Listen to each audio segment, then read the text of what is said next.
গৃহিণী অথবা চাকরিজীবী আমাদেরকে কিন্তু রান্নাবান্না প্রতিদিন করতে হয়, সেজন্য অনেকক্ষণ সময় রান্নাঘরে থাকতে হয়। তাই আমি চেষ্টা করি আমার রান্নাঘরটা একটু পরিপাটি পরিষ্কার পরিচ্ছন্ন রাখার জন্য। এই তো আজকে রান্নাবান্নার আগে চুলা সহ চুলার কর্নারটা একটু ডিপ ক্লিনিং করে নিয়েছি। তারপরে পুরো বাসা গুছিয়ে কি রান্না করলাম সেটাই দেখতে পাবেন। এই তো সরিষা ইলিশ এবং কচুর ফুল ভুনা করে নিয়েছি। আজকে সকালে একেবারে নাস্তার ঝামেলা করিনি, যেহেতু আমি রোজা রেখেছি। জিতনির বাবার একটু তাড়া ছিল, সে সকালেই চলে গিয়েছে হালকা পাতলা খেয়ে, আর জিতনিও চা বিস্কিট খেয়েছে। এখন আমি রান্নাঘরের সব কিছু একে একে সরিয়ে নিচ্ছি, কারণ চুলার এই সাইডটা আমি একেবারে ডিপ ক্লিনিং করে নিব। কিছুদিন পর পর আমি কি করি, একটা কর্নার করে ডিপ ক্লিন করে ফেলি, এতে করে পুরো রান্নাঘরটা একেবারে ময়লা হয় না। এখানে আমার বানানো একটা জাদুকরি ক্লিনজার আছে, সেই ক্লিনজার করে রেখে এখন একটা তারের মাজুনি দিয়ে চুলা এবং চারপাশটা ভালো করে মেজে নিয়েছি। এই যে এখন একটা কিচেন তাওয়াল ভিজিয়ে মুছে নিচ্ছি। আপনারা যারা এ পর্যন্ত দেখছেন কিন্তু ছোট্ট লাইকটা দিতে ভুলে গিয়েছেন, প্লিজ মনে করে একটা লাইক দিবেন, আর ভালো লাগলে একটা কমেন্ট করে জানাতে ভুলবেন না। এই তো চুলার প্রত্যেকটা জিনিস এভাবে আমি খুলে খুলে ক্লিন করে শুকিয়ে নিয়েছি, মানে মুছে নিয়েছি। এখন লাগিয়ে নিচ্ছি। চুলার এই পাশটা ক্লিন করার পরে এই সাইডটা আমি একটু সাজিয়ে গুছিয়ে নিচ্ছি, কারণ এই সাইডটা আমি ক্লিন করে নিচ্ছি। প্রতিদিন রান্নার পরে কিন্তু চুলাটা আমি মুছে ফেলি, আর সপ্তাহে একদিন করে এভাবে ডিপ ক্লিনিং করে ফেলি। যে কর্নারটা ডিপ ক্লিনিং করে ওই কর্নারের উপরের ওয়াল নিচে সব কিছু ক্লিন করে ফেলি।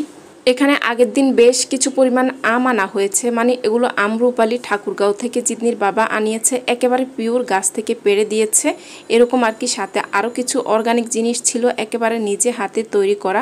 দেখতে পাচ্ছেন 5 লিটার সরিষার তেল, এখানে হলুদ মরিচ আরও কিছু মশলা ছিল, একেবারে নিজেদের হাতে তৈরি করা।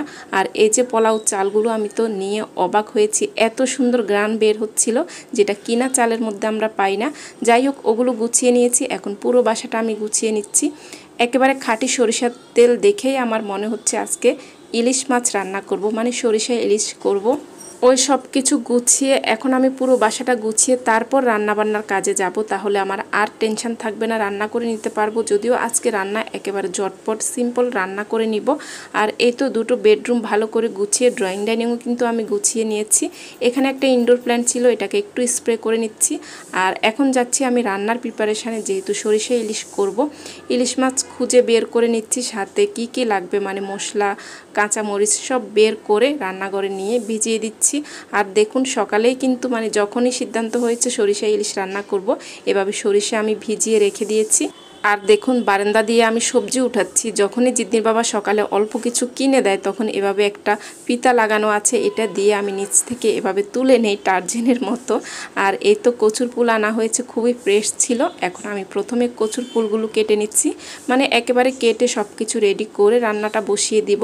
কচুর ফুল কাটতে গিয়ে তো আমার হাত অনেক চুলকাচ্ছে, পরে একটু সরিষার তেল মেখে নিয়েছি, এরপরে চুলকানো বন্ধ হয়ে গিয়েছে। এখন ভালো করে ধুয়ে কচুর ফুলগুলো লবণ আর সামান্য একটু পানি দিয়ে প্রেসার কুকারে সেদ্ধ বসিয়ে দিয়েছি। একটা শীষ দিলেই চুলাটা বন্ধ করে দিব। এখানে ইলিশ মাছ হালকা একটু হলুদ লবণ মেখে ভেজে নিচ্ছি।